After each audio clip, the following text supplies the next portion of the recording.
नमस्कार, मैं डॉक्टर कंचन शुक्ला अपनी स्वरचित कहानियों और कविताओं के चैनल आत्ममंथन में आज आपके सामने अपनी एक स्वरचित कहानी लेकर के हाजिर हुई हूँ।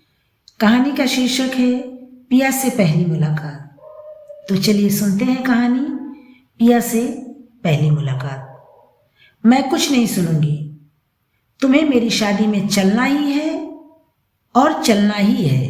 तू कैसी सहेली है जो अपनी सहेली की शादी में आने से इनकार कर रही है? अगर तू नहीं चलेगी तो मैं तुझसे जीवन भर बात नहीं करूंगी। आज के बाद तेरी मेरी दोस्ती खत्म, ये तू अच्छी तरह से समझ ले। प्रिया ने गुस्से में झल्लाकर अपनी सहेली पलक को धमकाते हुए कहा। पलक बहुत प्यार से प्रिया को देख रही थी। फिर उसने गंभीर लहजे में कहा, प्रिया तू समझती क्यों नहीं? तुम्हारी शादी जयपुर में हो रही है, यहाँ नहीं, जयपुर के राजमहल में। वहीं तुम्हारे ससुराल वाले भी आ रहे हैं। वहां इतने अमीर लोगों के बीच मैं फिट नहीं बैठूंगी।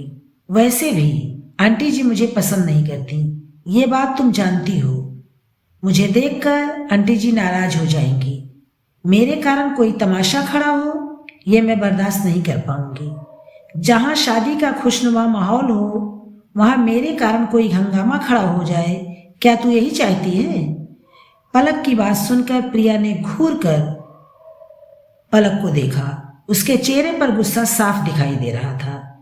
प्रिया को अपनी तरफ घूरता पाकर पलक ने उसका गुस्सा शांत करने की मंशा से मुस्कुराते हुए कहा, प्रिया दूसरी बात, मेरे पास इतने महंगे कपड़े भी नहीं हैं जो मैं तेरी शादी में पहनूं। वहां मैं मखमल में टाट का पैबंद लगूंगी। इसी कारण मैं शादी में जाने से मना कर रही हूँ। यहाँ शादी होती तो मैं थोड़ी देर के लिए आ जाती, पर वहां मुझे तेरे साथ 4 दिनों तक रहना होगा। मैं तुम लोगों के रहन सहन के मुताबिक मैनेज नहीं कर पाऊंगी। वहां तेरी ही बेइज्जती होगी, सभी तेरा मजाक उड़ाएंगे। क्या तू ऐसा चाहेगी? फिर आंटी जी को भी मेरा वहां आना अच्छा नहीं लगेगा। मुझे देखकर उनका मूड हमेशा खराब रहेगा, इसलिए भी मैं जाने से मना कर रही हूं। प्रिया ने गुस्से में आंखें निकालकर कहा, तुम्हें इतना ज्यादा सोचने की जरूरत नहीं है। अपनी इतनी अच्छी सोच को तुम कुछ दिनों के लिए बक्से में बंद करके रख दो। पलक जी, रही कपड़े वाली बात, तो मैंने पहले ही तेरे लिए शादी की शॉपिंग कर ली है। दूसरी बात, मम्मी के नाराज होने की, तो तुम उसकी चिंता छोड़ दो। मेरे और पापा के रहते वहां तुम्हारा अपमान नहीं होगा। कोई और समस्या हो तो वो भी बता दो, मैं उसका भी वारा न्यारा कर दूं। अब कोई बहाना नहीं चलेगा, वरना मैं तेरा सर फोड़ दूंगी। प्रिया ने गुस्से में अपना निर्णय सुनाते हुए कहा। पलक ने हार मानते हुए नाटकीय अंदाज में मुस्कुरा कर कहा, ठीक है महारानी जी, आपका आदेश सर आंखों पर। आखिरकार पलक को प्रिया की बात माननी ही पड़ी। प्रिया के जाने के बाद पलक की मां ने पलक से बहुत गंभीर लहजे में कहा, पलक मैं तुम दोनों की बातें सुन रही थी। बेटी, प्रिया की मम्मी तुझे पसंद नहीं करती। वहां शादी में तुम्हें हर समय प्रिया के साथ रहना पड़ेगा। मुझे नहीं लगता कि गायत्री जी ये बर्दाश्त कर पाएंगी। कहीं तुम्हारे कारण रंग में भंग न पड़ जाए, मैं यही सोच कर डर रही हूं। प्रिया तो नादान है, तू कोई बहाना बनाकर वहां जाने से मना कर दे। पलक ने मुस्कुराते हुए अपनी मां का कंधा पकड़कर बहुत प्यार से कहा, मां तुम्हें भी पता है प्रिया कितनी जिद्दी लड़की है। उसने एक बार जो ठान लिया फिर वो करके मानती है। प्रिया मेरी सबसे अच्छी दोस्त है, मैं उसे नाराज नहीं कर सकती। मैं नहीं चाहती कि वो अपने जीवन के सबसे अनमोल क्षण में उदास रहे, इसीलिए मैं उसकी बात मानकर उसके साथ जाने के लिए हाँ कर दी है। पलक की मां ने कुछ सोचते हुए कहा, पलक वहां जयपुर में अगर गायत्री जी ने तुम्हारा अपमान किया तो क्या करोगी? पलक ने मुस्कुराते हुए कहा, मां प्रिया की खुशी के लिए मैं आंटी जी की कड़वी बातें सुन लूंगी। अगर मैं अपमानित होकर प्रिया जैसी अच्छी दोस्त को खुशी दे सकूं तो ये सौदा महंगा नहीं है मां। प्रिया के चेहरे की मुस्कान के लिए मैं अपमान भी सह लूंगी। पलक की बात सुनकर उसकी माँ के चेहरे पर भी मुस्कान फैल गई। ठीक है बेटा, जैसी तेरी मर्जी, मैं तुम्हारी दोस्ती के बीच नहीं आऊंगी। अब यहीं खड़ी रहेगी या अपने जाने की तैयारी भी करेगी? माँ ने मुस्कुराते हुए कहा। 3 दिन बाद प्रिया अपने बंगले के गार्डन में बेचैनी से इधर उधर टहलती हुई बड़बड़ा रही थी। इतनी देर हो गई, ये पलक की बच्ची अभी तक नहीं आई। कहीं उसने जाने का इरादा तो नहीं बदल दिया? नहीं नहीं, अभी थोड़ी देर पहले ही तो उससे बात हुई है, प्रिया मन ही मन बड़बड़ा रही थी। प्रिया, 1 घंटे में हमें एयरपोर्ट के लिए निकलना है और तुम यहाँ गार्डन में टहल रही हो। क्या तुम्हारी पैकिंग हो गई? अगर तुम्हारा कोई सामान यहाँ छूट गया तो मुश्किल हो जाएगी। तभी वहां गायत्री जी ने आते हुए कठोर लहजे में कहा। प्रिया ने गहरी सांस लेकर अपनी माँ को देखा और कहा, मम्मी, मैंने अपनी पैकिंग कर ली है। मैं यहाँ पलक का इंतजार कर रही हूँ, वो आती ही होगी। और कुछ कहना है आपको? गायत्री जी ने गुस्से में प्रिया को घूरते हुए कठोर लहजे में पूछा। इस समय पलक यहाँ क्यों आ रही है? प्रिया ने गंभीर लहजे में जवाब दिया, पलक हमारे साथ जयपुर चल रही है। गायत्री जी ने गुस्से में चिल्लाकर कहा, कान खोल कर सुन लो प्रिया, पलक हमारे साथ जयपुर नहीं जाएगी। तभी प्रिया के पापा की गंभीर आवाज सुनाई दी, गायत्री, पलक हमारे साथ जयपुर चल रही है। मेरी बेटी की शादी में उसकी बेस्ट फ्रेंड न जाए, यह कैसे हो सकता है? अपने पति की बात सुनकर गायत्री जी ने गुस्से में तमक कर कहा, मुझे लगता है आपकी बेटी के साथ साथ आपका दिमाग भी खराब हो गया है। मैंने कह दिया पलक मेरी बेटी की शादी में शामिल नहीं होगी तो कह दिया। तभी प्रिया ने अपनी माँ को घूरते हुए कहा, ठीक है, तो मैं भी जयपुर नहीं जाऊंगी। आप अपने अहंकार के साथ अकेले चली जाइए। अपनी बेटी की बात सुनकर गायत्री जी ने गुस्से में दांत पीसते हुए कहा, तुम मुझे ब्लैकमेल कर रही हो? प्रिया ने कंधे उचकाते हुए कहा, हाँ, यही समझ लीजिए। मैं इतना जानती हूँ, मेरी शादी में पलक जाएगी और हर रस्म में मेरे साथ रहेगी। तभी वहां प्रिया के बड़े भाई आ गए।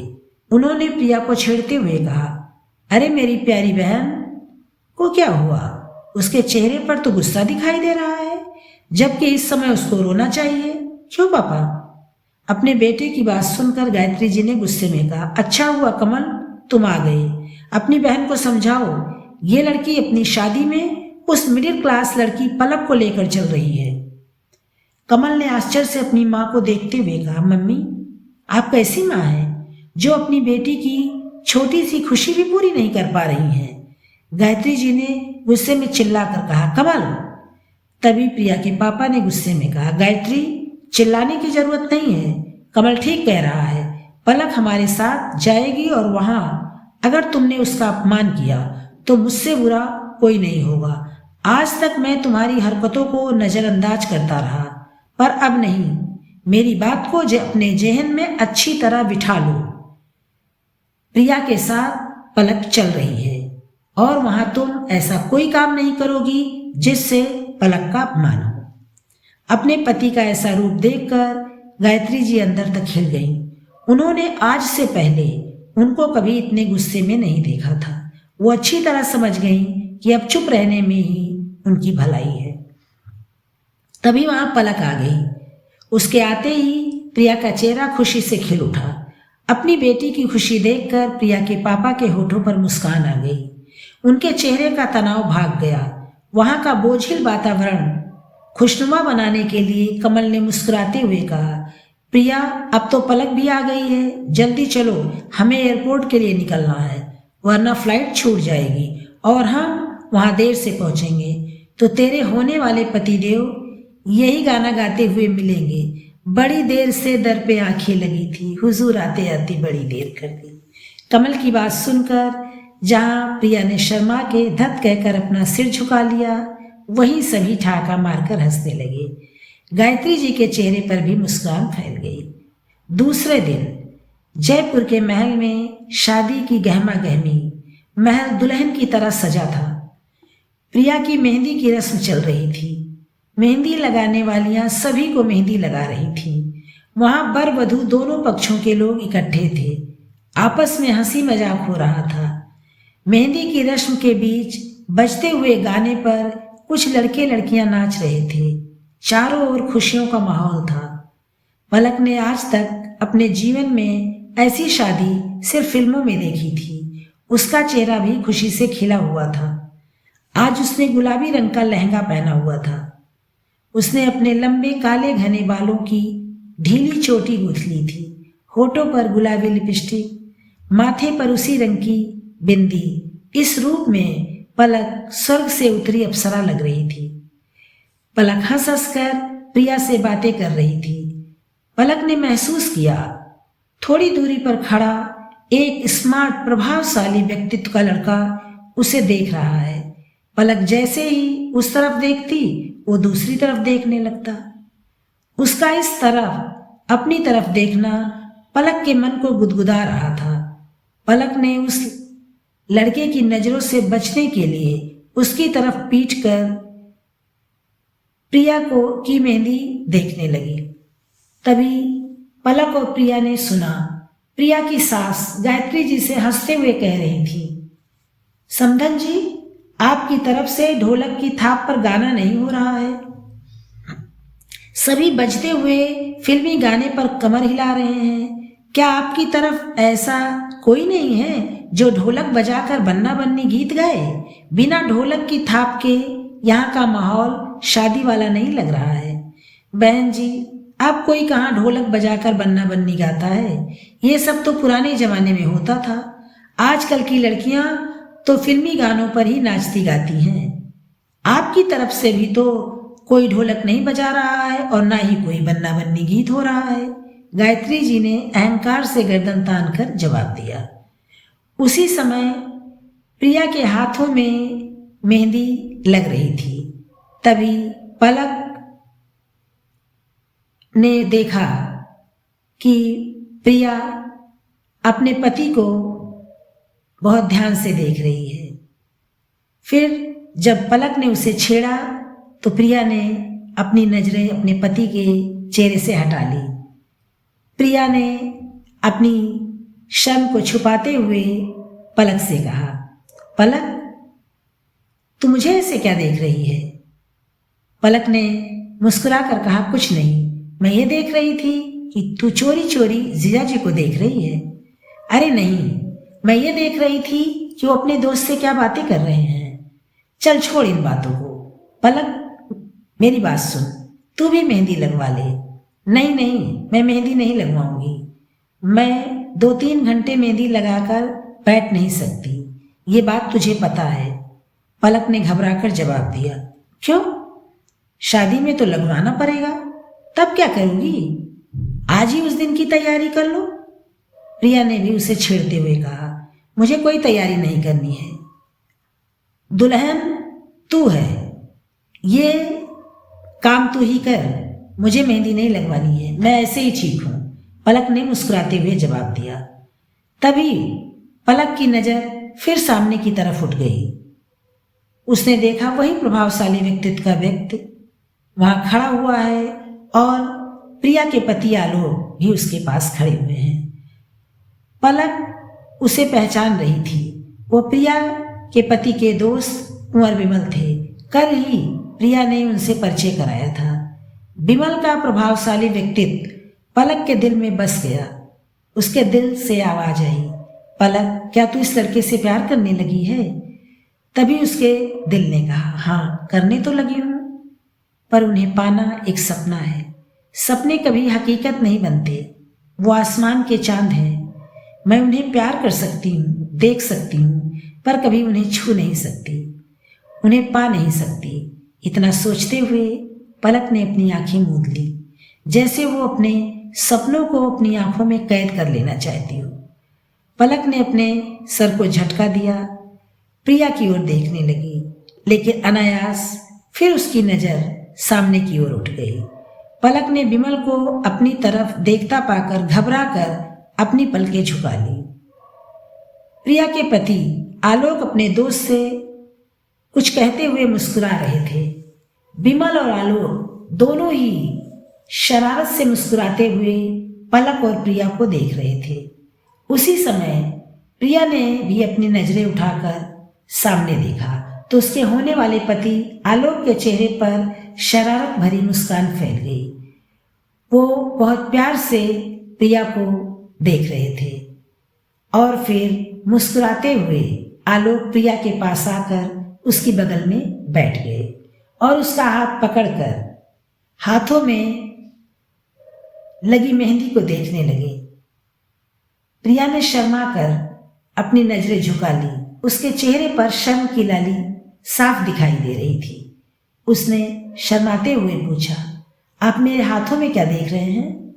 आलोक ने प्रिया की आंखों में झांकते हुए बहुत प्यार से कहा, तुम्हारे हाथों में लिखा अपना नाम। दूसरी तरफ गायत्री जी की बात सुनकर प्रिया की सास अनुराधा जी ने व्यंग्यात्मक मुस्कुराहट के साथ कहा, गायत्री जी आप शायद ठीक कह रही हैं। आजकल की लड़कियां ढोलक कहाँ बजाएंगी, पर हम दोनों तो पुराने जमाने की हैं। चलिए हम और आप ढोलक बजाकर बन्ना बन्नी गाते हैं। आप ढोलक बजाइए, मैं गीत गाती हूँ। अनुराधा जी की बात सुनकर गायत्री जी घबरा गई। उन्होंने घबराई हुई आवाज में कहा, मुझे ढोलक बजाना नहीं आता। अनुराधा जी ने फिर मुस्कुराते हुए कहा, चलिए ठीक है, आप गाना गाइए, हम ढोलक बजाते हैं। अपनी समधन की बात सुनकर गायत्री जी ने शर्मिंदगी से कहा, मुझे गाना भी नहीं आता। उनकी बातें सुनकर वहां उपस्थित सभी लोगों के चेहरे पर व्यंग्यात्मक हंसी फैल गई। लड़के वालों की तरफ से सभी औरतें कहने लगीं, हमारे यहाँ तो बिना ढोलक की थाप के शादी की रस्में पूरी ही नहीं होती। आज पहली बार इतने लोगों के सामने गायत्री जी को शर्मिंदगी का सामना करना पड़ रहा था। अनुराधा जी और गायत्री जी की बातें सुनकर सभी उधर देखने लगे। प्रिया और पलक भी उधर देखने लगी। उन दोनों की बातें सुनकर पलक ने गायत्री जी की तरफ देखा। गायत्री जी के चेहरे पर शर्मिंदगी के भाव देखकर पलक का चेहरा गंभीर हो गया। उसने आगे बढ़कर बहुत अपनेपन से मुस्कुराते हुए अनुराधा जी से कहा, आंटी जी हमारे यहाँ भी ऐसा ही होता है। बिना ढोलक की थाप और गाने के शादी संपन्न नहीं होती, पर गायत्री आंटी जी को बहाना इसलिए बनाना पड़ा क्योंकि हमारे यहाँ ये रिवाज है कि बेटी की माँ बेटी की शादी में न ढोलक बजाती है और न गाना गाती है, इसलिए वो टाल रही थी। कहीं हमारे रिवाज की बात सुनकर आप लोग हमारा मजाक न उड़ाए। आप लोग राजघराने से संबंधित हैं, पता नहीं ये रिवाज आपके यहाँ होता है या नहीं।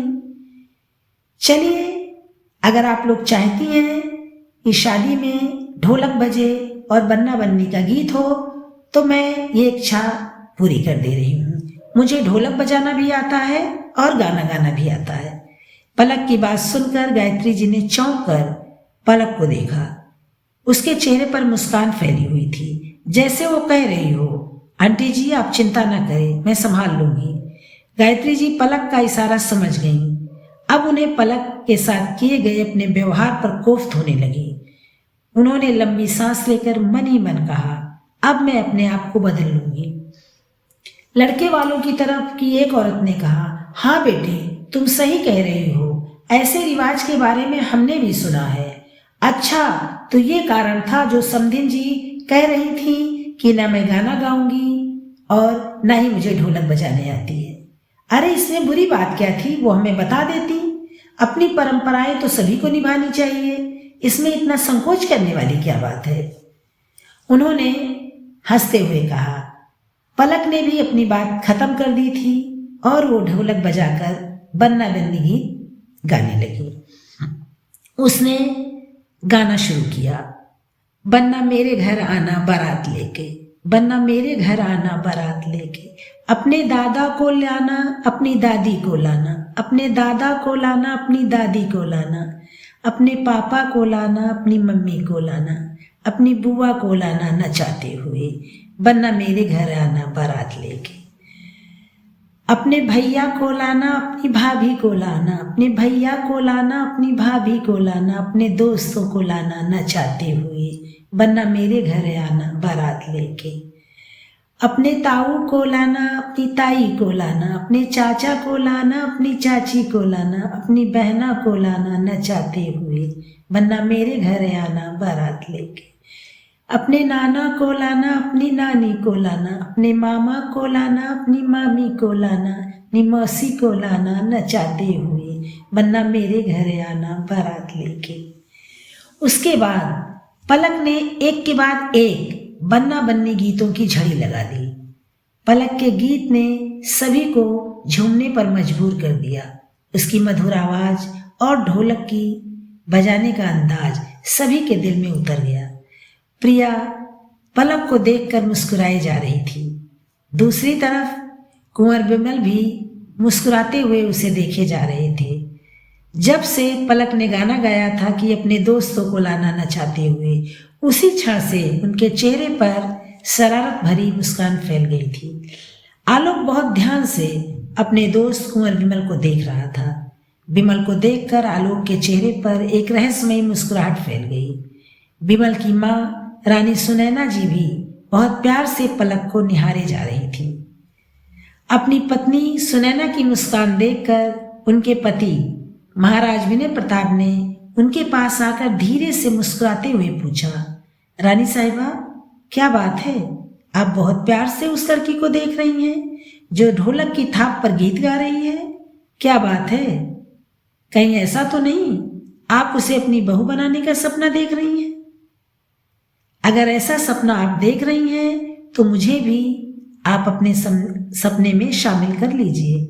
मुझे भी ये लड़की बहुत पसंद आई अपने कुंवर के लिए। अपने पति की बात सुनकर महारानी सुनैना ने चौंक कर उनकी तरफ देखा।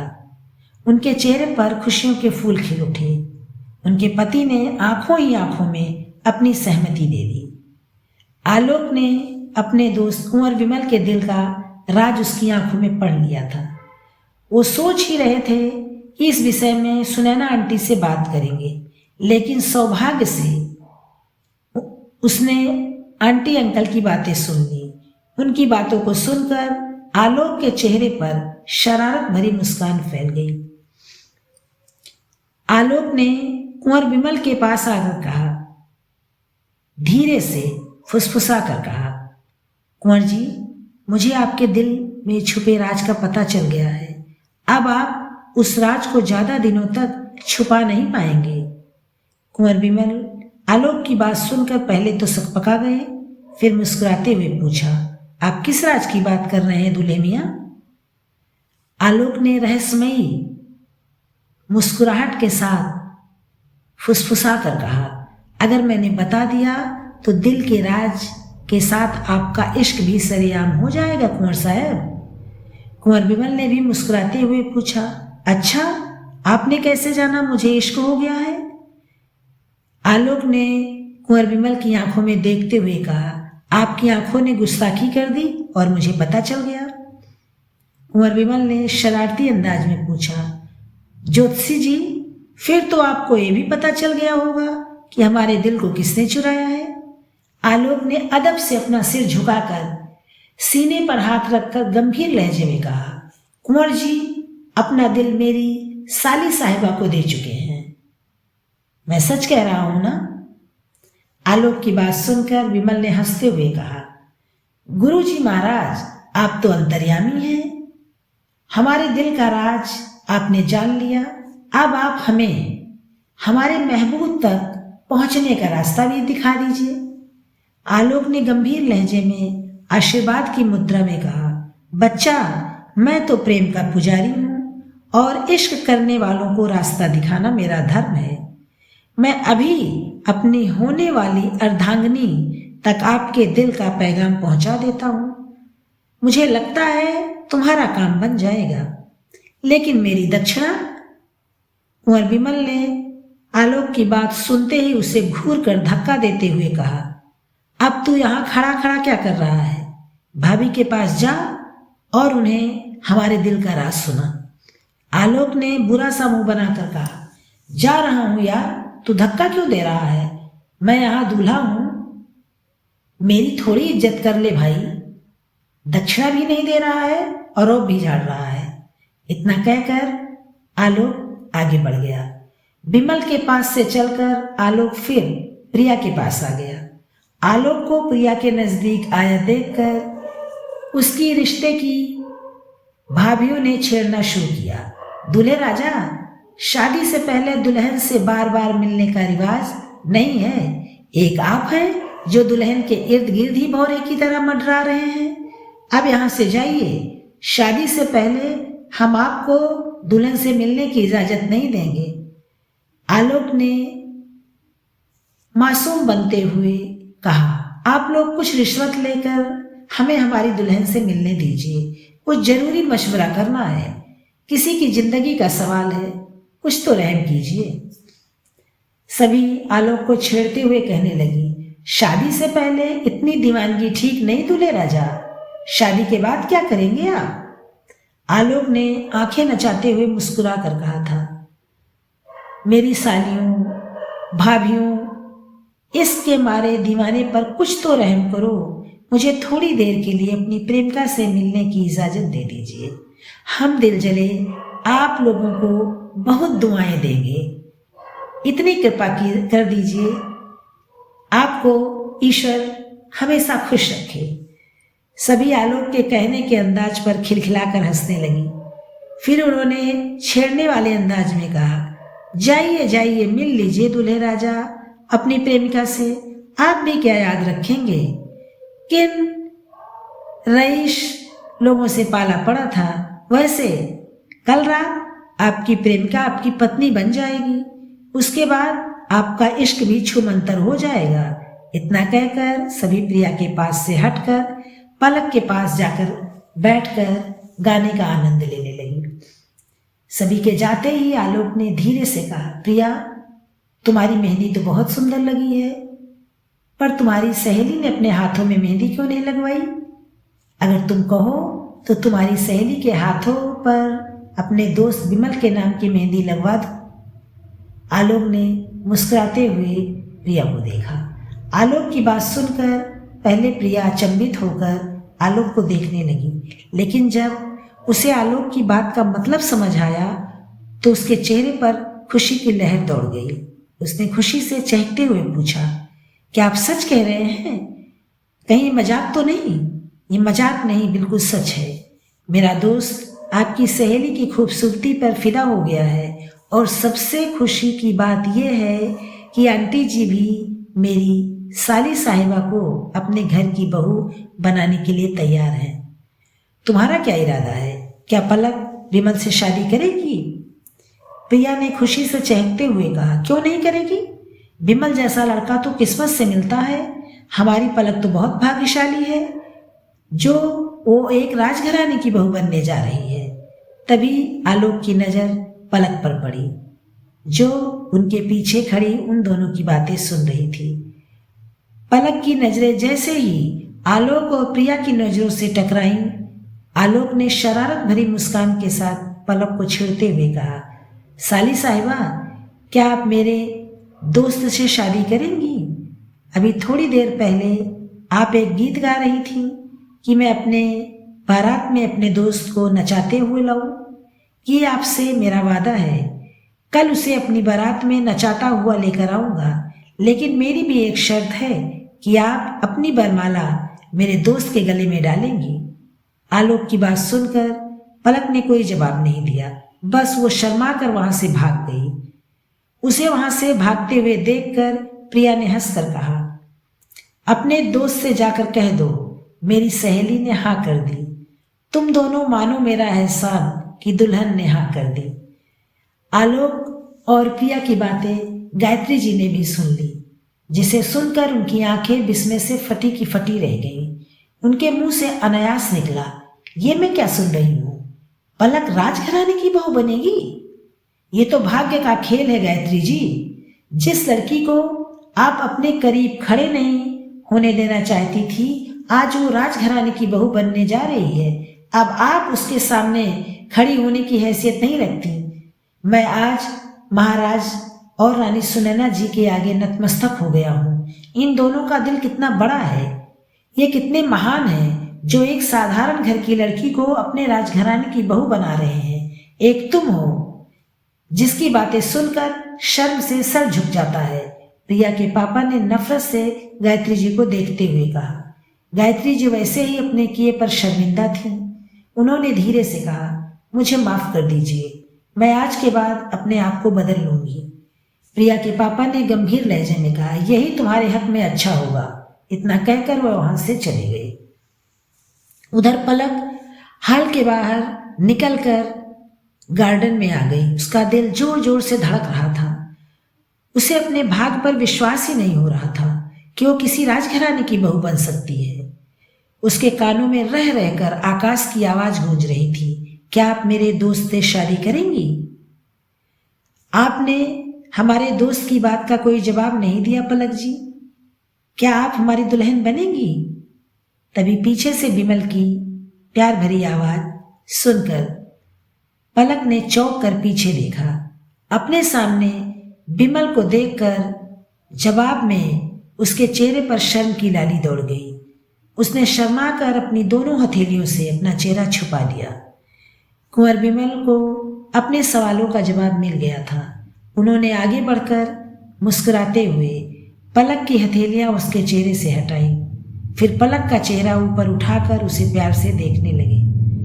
पलक विमल को अपने इतने नजदीक पाकर शर्मा गई। उसने जल्दी से अपना चेहरा विमल के सीने में छुपा लिया। विमल की बाहों ने पलक को अपने में समेट लिया। ऐसी थी पलक की पहली मुलाकात अपने होने वाले पिया से, जिसकी सुनहरी यादें जीवन भर पलक के चेहरे पर खुशियों की बहार लाती रही। ये थी मेरी कहानी, पिया से पहली मुलाकात। ये तो सच है, अगर किसी लड़की को उसका मनचाहा साथी मिल जाए तो उसका जीवन खुशियों से भर जाता है। पलक ने कभी सोचा ही नहीं था कि वो राजघराने की बहू बनेगी। वो तो एक साधारण घर की लड़की थी, लेकिन उसकी माँ ने उसे इतने अच्छे संस्कार दिए थे कि वो सबके दिलों पर राज करती थी, उस सबके दिलों को मोह लेती थी। उसकी बातें, उसका व्यवहार, जिससे भी वो बातें कर ले सब उसके अधीन हो जाते थे। उसका व्यवहार था ही इतना मीठा। और जब वो जयपुर अपनी सहेली की शादी में गई तो वहाँ से पहुंचकर अपने व्यवहार से उसने वहाँ के सभी लोगों का दिल जीत लिया, और ऐसा जीता कि राजघराने की महारानी सुनैना ने उसे अपने बेटे के लिए पसंद कर लिया। वहीं सुनैना का बेटा कुंवर विमल, जो एक राजघराने का लड़का था, उसे पलक इतनी पसंद आई, उसने एक फैसला कर लिया, तुरंत निर्णय कर लिया कि मुझे इसी लड़की से शादी करनी है। यहाँ पर एक चीज हम देखते हैं कि यहाँ रानी सुनैना, विमल, सुनैना के पति, इन लोगों ने यह नहीं सोचा कि हमारा खानदान इतना ऊंचा है, हम राजघराने से संबंधित हैं और हम एक साधारण लड़की को अपनी बहू कैसे बनाएंगे, लोग क्या कहेंगे, रिश्तेदार क्या कहेंगे, हमारे जान पहचान वाले क्या कहेंगे। उन्होंने ये नहीं देखा। उन्हें तो एक संस्कारी, सुशील, अच्छी, सुंदर बहू चाहिए थी, जो उनके बेटे को खुश रख सके और उनके यहाँ जब आए बहू बन करके तो उनके महल को, उनके घर को खुशियों से भर सके। यही सोच होनी भी चाहिए। लड़का या लड़की की जब शादी हम करें तो वहां पर धन दौलत, अमीरी गरीबी बीच में नहीं आनी चाहिए, क्योंकि शादी दो परिवारों का मिलन है। ये बात तो सही है, लेकिन दो संस्कारों का मिलन है, दो दिलों का मिलन है, दो अच्छाइयों का मिलन है। ये रिश्ते ऐसे होते हैं जो जन्म जन्मांतर तक साथ चलते हैं।